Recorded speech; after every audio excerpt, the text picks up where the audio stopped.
Angkatan bersenjata Rusia dan Ukraina memperbarui informasi dari garis depan konflik dalam 24 jam terakhir.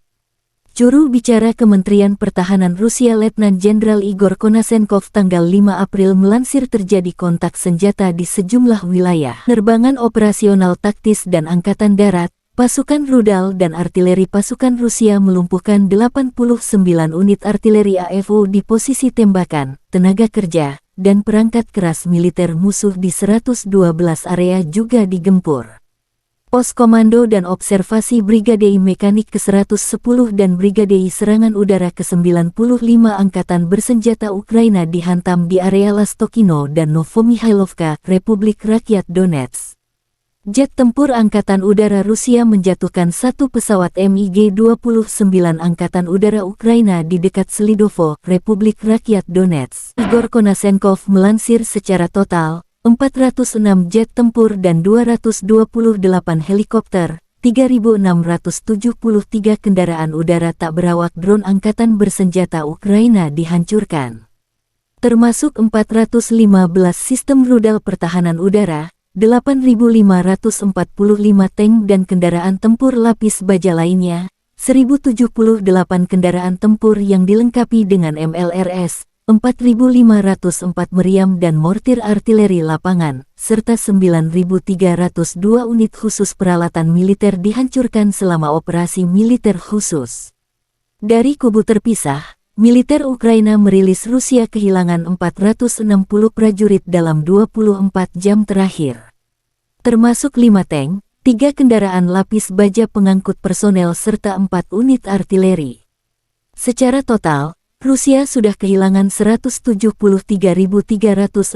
prajurit sejak awal serangan skala penuh. Termasuk kehilangan 3.615 tank, 6.977 kendaraan pengangkut personel, 2.675 unit artileri serta 306 jet tempur dan 291 helikopter. Konflik Rusia dan Ukraina sudah berlangsung 406 hari belum ada tanda-tanda perdamaian dua kubu. Ukraina juga merilis rekaman video keberhasilan unit pertahanan udara Angkatan Bersenjata Ukraina melawan drone Rusia produksi Iran.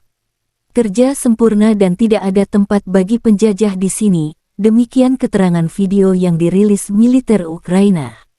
Angkatan Bersenjata Ukraina juga merilis suasana pusat kota Bakhmut atau Artyomovsk di mana pasukan Ukraina masih menguasai kota strategis tersebut. Inilah benteng Bakhmut yang tak terkalahkan itu, demikian keterangan video yang dirilis Staf Umum Angkatan Bersenjata Ukraina. Terpisah, Presiden Ukraina berkunjung ke Polandia dan disambut hangat. Merupakan kehormatan besar bagi saya untuk menerima penghargaan negara bagian tertinggi Polandia, Order of the White Eagle, dari Presiden Polandia Andrzej Duda. Penghargaan ini untuk mereka yang memikul kemenangan ini di pundak mereka. Untuk rakyat Ukraina, militer kita yang mempertahankan tanah air dengan seluruh daya dan upayanya, kata Zelensky.